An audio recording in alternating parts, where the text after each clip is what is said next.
Isang maganda at mapagpalang araw po sa inyong lahat. Para sa iyo, ano ang simpleng kahulugan ng pagiging Kristiyano? Ang simpleng kahulugan ng pagiging Kristiyano ay maging tagasunod ni Kristo.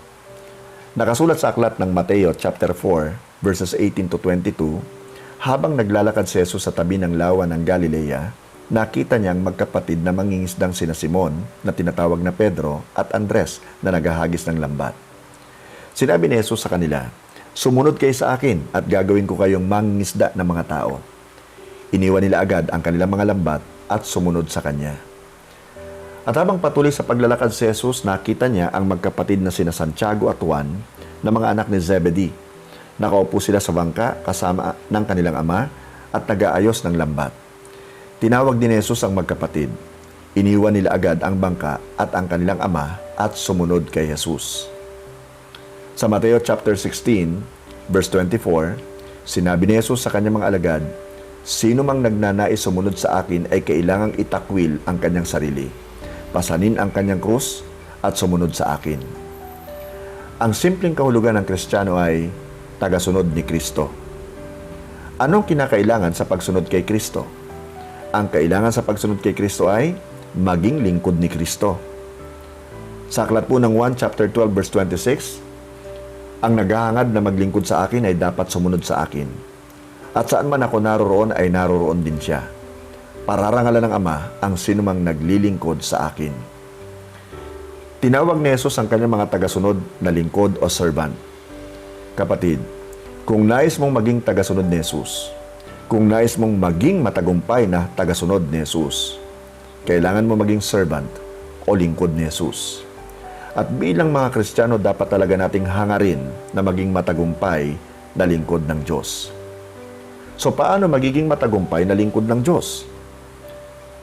Naririto po ang ilang paraan. Makinig po kayong mabuti. Ang una, magkaroon ka at i-develop mo ang mentalidad ng isang lingkod. Dapat kang magkaroon ng mentalidad na nagsasabing, ang layunin ko dito sa mundo ay maglingkod sa Diyos. Kailangan mong ma-realize na ang Diyos ang in charge. Kailangan mong malaman ang position mo sa buhay. Kailangan mong baguhin ang takbo ng isip mo mula sa pagkakaroon ng self-centered or me-centered kind of thinking to a God-centered kind of thinking. Alam mo, hindi sa iyo umiikot ang mundo. Ang mga nangyayari sa mundo ay hindi tungkol sa iyo. Naririto ka, naririto ako para maglingkod sa Diyos. Your pattern of thinking should reflect a servant mentality. Pakinggan niyo ang sinabi ng Panginoong Hesus sa Mateo chapter 10, verse 24. Walang alagad na nakakahigit sa kanyang guro, at walang aliping nakakahigit sa kanyang Panginoon. Tandaan mo itong mabuti. Hindi ikaw ang master of the universe. Hindi ikaw ang boss dito sa mundo. Dapat ang iniisip mo, ikaw ay lingkod ni Jesus, ang hari ng mga hari at Panginoon ng mga Panginoon. Siya ang lumikha ng lahat ng bagay, nakikita man o hindi. At darating ang araw na lahat ng tuhod ay luluhod at lahat ng labi ay magsasabing si Jesus ay Panginoon. A successful servant will reflect this kind of thinking. Ang isang tunay na lingkod ay magbibigay ng kanyang panahon, resources, energy, money, expertise, at iba pa. Pero ito'y ginagawa niya para maluwalhati ang Diyos. Si Jesus ang nagiging sentro ng kanyang motibo at ginagawa. A successful servant gives all that he or she has and all for the glory of God. Ikalawa, magkaroon ka ng determinasyong maglingkod. Alam mo, hindi sapat na magkaroon ka lang ng mentalidad ng isang lingkod. Kailangan maging determinado ka na maglingkod. Maging determinado kang tumulong. Sa 2 Korinto chapter 8 verses 1 to 4 nakasulat, "Mga kapatid, nais naming malaman nyo ang ipinakitang kagandahang loob ng Diyos sa mga iglesia sa Macedonia. Dumana sila ng matinding kahirapan at ito isang mahigpit na pagsubok sa kanila. Ngunit sa kabila ng kanilang paghihikahos, masayang-masaya pa rin sila at bukas ang palad sa pagbibigay. Sila'y kusang loob na nagbigay, hindi lamang sa abot ng kanilang kaya, kundi higit pa. Alam ko ito sapagkat mahigpit nilang ipinakiusap sa amin na sila'y bigyan ng pagkakataong makatulong sa mga kapatid na nangangailangan. Ang iglesia sa Macedonia ay may kamangha-manghang determinasyon na tumulong at maglingkod. Wala pong nakapigil sa kanila sa pagtulong. Hindi ang kanilang matinding kahirapan, hindi po ang kanilang paghihikahos. Determinado po talaga silang tumulong at maglingkod. Now, there are 3 types of givers. Ang una'y nagbibigay dahil may kakayahan silang magbigay. Nananagana sila at nagbibigay sila mula sa kanilang kasaganaan. Ang ikalaway, may kakayahang magbigay. Ngunit, hindi nagbibigay o hindi halos nagbibigay. Ika nga'y bahagi lang o barya lang na maituturing ang kanilang ibinibigay, kumpara po sa kanilang tunay na yaman. Ang uri ng ganito pong giver ay maliwanag na nagtataglay ng me-centered mentality rather than a God-centered mentality. Ang ikatatlong uri po ng nagbibigay ay yung kakaunti lang na maituturing ang kanyang ibinibigay. Ngunit, ibinibigay niya ang lahat ng pwede niyang maibigay. Meaning, he or she gives sacrificially. Sa Marcos chapter 12 verses 41 to 44, nakasulat po, naupo si Jesus sa tapat ng hulugan ng mga kaloob sa templo at pinagmasdan ang mga naguhulog ng salapi. Napansin niyang maraming mayayaman ang naguhulog ng malalaking halaga. Lumapit naman ang isang biyudang dukha at naghulog ng 2 salaping tanso. Tinawag ni Jesus ang kanyang mga alagad at sinabi sa kanila, "Sinasabi ko sa inyo, ang inihandog ng biyudang iyon ay higit na marami kaysa sa inihulog nilang lahat. Sapagkat ang lahat ay nagkaloob ng bahagi lamang ng kanilang kayamanan, ngunit ang ibinigay ng babaeng iyon, bagamat siya'y dukha, ay ang buo niyang ikinabubuhay." Tandaan niyo po itong mabuti. Jesus recognizes sacrificial givers. Kung nais mong maging successful na lingkod ng Diyos, kapatid kaibigan, kailangan magkaroon ka at i-develop mo ang iyong determinasyong magbigay at tumulong. Ibigay ang iyong panahon, ibigay ang iyong resources, ibigay ang iyong energy o lakas, ibigay ang iyong finances, ibigay ang iyong sarili, and all for the glory of God. Ang ikatatlo, mag-commit ka na sumunod sa Diyos. Ang bawat isa sa atin ay may sinusunod. Ang iba sa atin ay nakikinig at sinusunod ang payo ng kaibigan. Ang iba naman, nakikinig at sinusunod ang payo ng mga eksperto. Ang iba ay sinusunod ang kaugalian ng pamilya o ng lipunan na kanyang kinabibilangan. Pero lahat tayo ay may sinusunod. Now, here is a simple rule. A successful servant of God follows God. Ano ba ang kailangan para sumunod sa Diyos? Simple lang po ang sagot sa tanong na yan. Sumunod ka sa sinasabi niya. Hindi ka magiging matagumpay na lingkod kung hindi mo susundin ang sinasabi at pinagagawa ng Diyos sa iyo. Nakasulat po sa aklat ng Santiago chapter 1 verse 22, "Mamuhay kayo ayon sa salita ng Diyos. Kung ito'y pinapakinggan lamang ninyo ngunit hindi isinasagawa, dinadaya nyo ang inyong sarili." Now, to follow involves 3 things: trust, obedience, risk. Pakinggan nyo ang kwento ni Jesus sa aklat po ng Mateo chapter 25 verses 14 to 30. Medyo may kahabaan po ito kaya hinihiling ko po sana na pakinggan nyo po itong mabuti. And again, let's allow the Holy Spirit na mag-move po sa atin, i-touch po tayo, nang ganap po nating maunawaan ang kanya pong mensahe para sa ating lahat. Ang nakasulat sa Mateo chapter 25 verses 14 to 30 ay ito: "Ang paghahari ng Diyos ay maitutulad sa isang taong maglalakbay. Kaya tinawag niya ang kanyang mga tauhan at ipinagkatiwala sa kanila ang kanyang ari-arian. Binigyan niya ng salaping ginto ang bawat isa ayon sa kanilang kakayahan. Binigyan niya ang isa ng 5,000 salaping ginto, ang isa na may 2,000 salaping ginto, at ang isa pa ay 1,000 salaping ginto. Pagkatapos nito, siya'y umalis.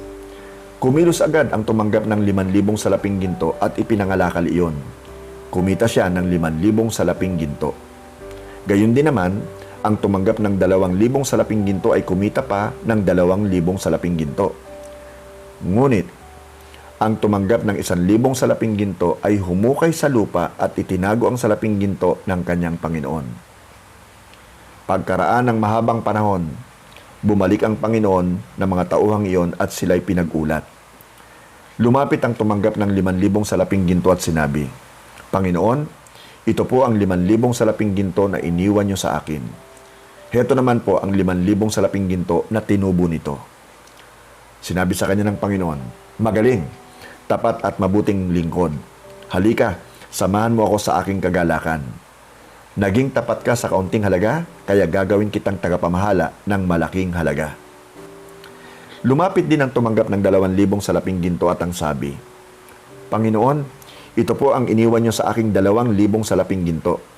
Heto naman po ang 2,000 salaping ginto na tinubo nito. Sinabi ng kanyang Panginoon, Magaling, tapat at mabuting lingkod. Naging tapat ka sa kaunting halaga, kaya't pamamahalain kita sa malaking halaga. Samahan mo ako sa aking kagalakan. Lumapit naman ang tumanggap ng 1,000 salaping ginto at sinabi, Alam ko pong kayo'y mahigpit at pinipitas nyo ang bunga ng hindi nyo itinanim at inaani nyo ang hindi nyo inihasik. Natakot po ako, kaya't ibinaon ko sa lupa ang inyong salaping ginto. Heto na po ang inyong salapi. Sumagot ang kanyang Panginoon, Masama at tamad na lingkod. Alam mo palang pinipitas ko ang bunga ng hindi ko itinanim at inaani ko ang hindi ko inihasik. Bakit hindi mo na lamang inilagay sa bangko ang aking salapi? Kahit paano may tinubo sana ito.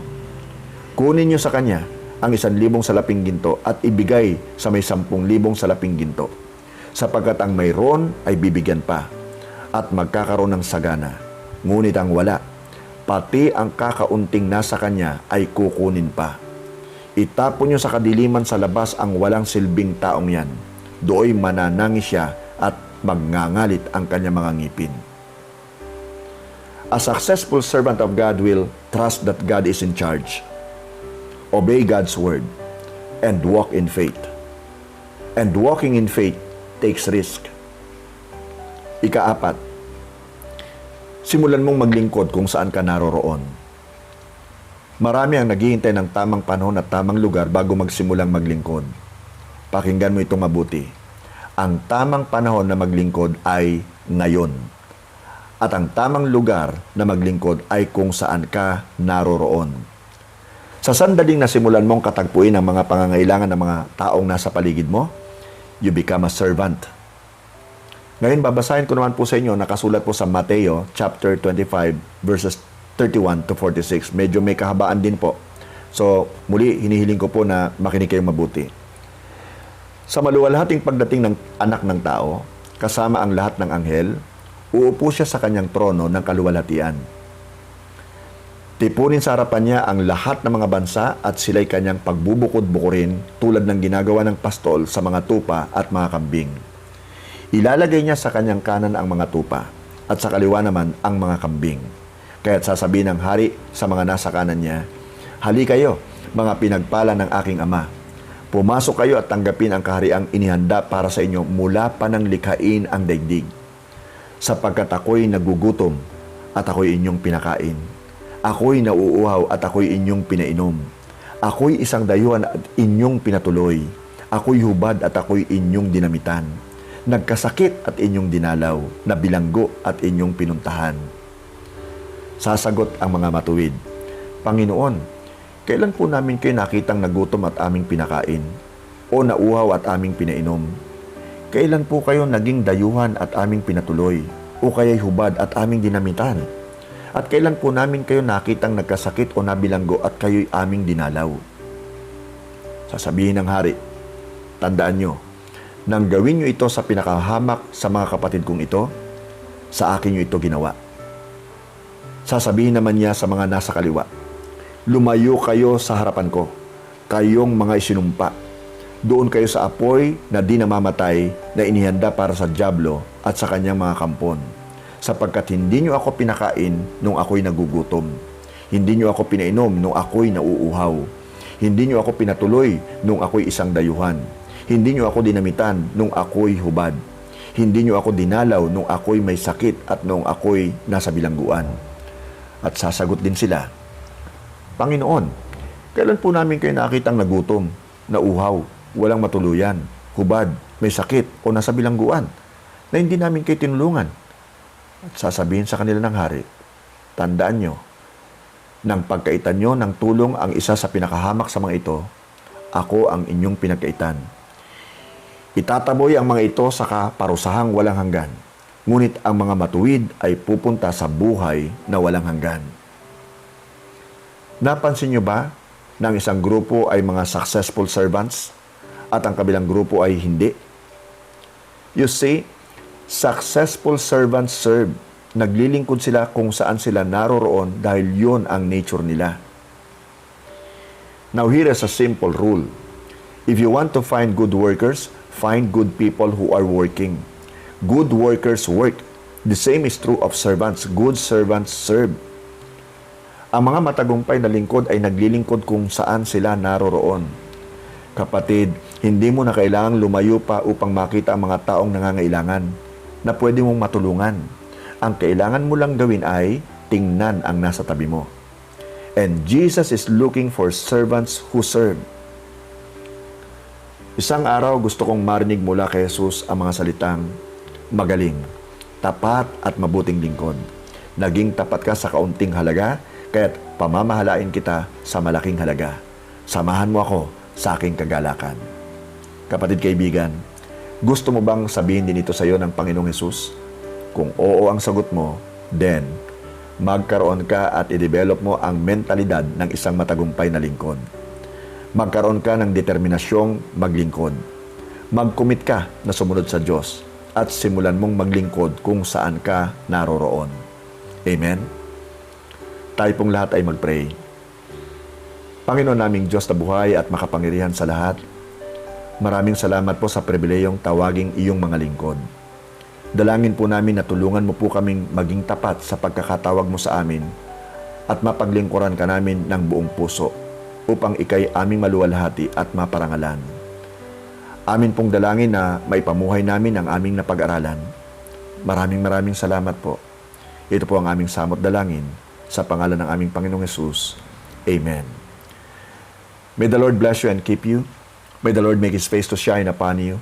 May the Lord be gracious unto you. And may the Lord turn His face toward you and give you peace. Shalom. Keep safe, everyone.